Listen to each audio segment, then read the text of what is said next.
recent falls we've seen in stock markets are not to be unexpected. We're coming to the end of a period of enormous monetary stimulus, and that's gradually being withdrawn.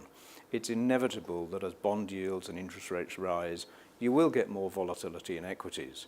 What was unusual was actually how low volatility got during the course of the last 18 months to 2 years.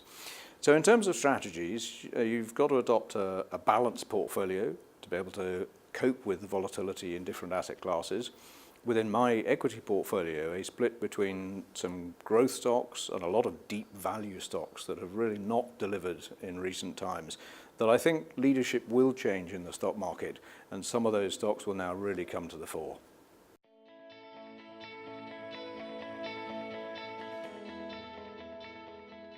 The Chancellor recently made a significant change. The budget deficit has been coming in and in and in, and he said, right, it's time to stop trying to balance the books. To be honest, a 20 billion deficit going forward on a £2 trillion economy is kind of a rounding error. So he's making it, I think, rightly clear that they can both invest more in the NHS and other public services, but not raise taxes. So it's a very clear differentiation between the Labour Party saying we'll spend more on services, but we will raise taxes to do it. I think he's got the leeway to do it. I think you'll see more of it in the course of 2019. There'll be more stimulus, perhaps a little bit of easing of the pressure on public sector wages. So I think this is all actually going to be quite constructive for the UK economy in 2019.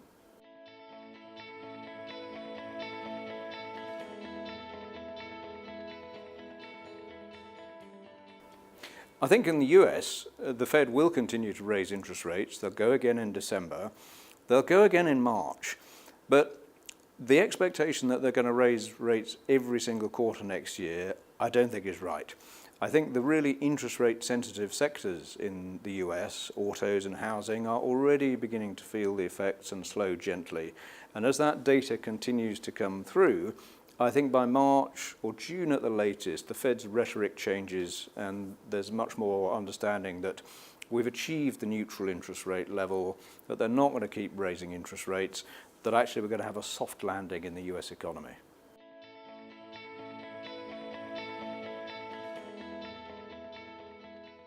UK investors are undoubtedly unloved. You can see from global fund management surveys that global investors have completely abandoned investing in UK equities. We're inexpensive, we're on 14 times earnings, which is bang in line with our 40-year average. We've got some really good, strong companies, we've got strong balance sheets, we've got overseas companies coming and acquiring UK businesses in contrast to global fund managers.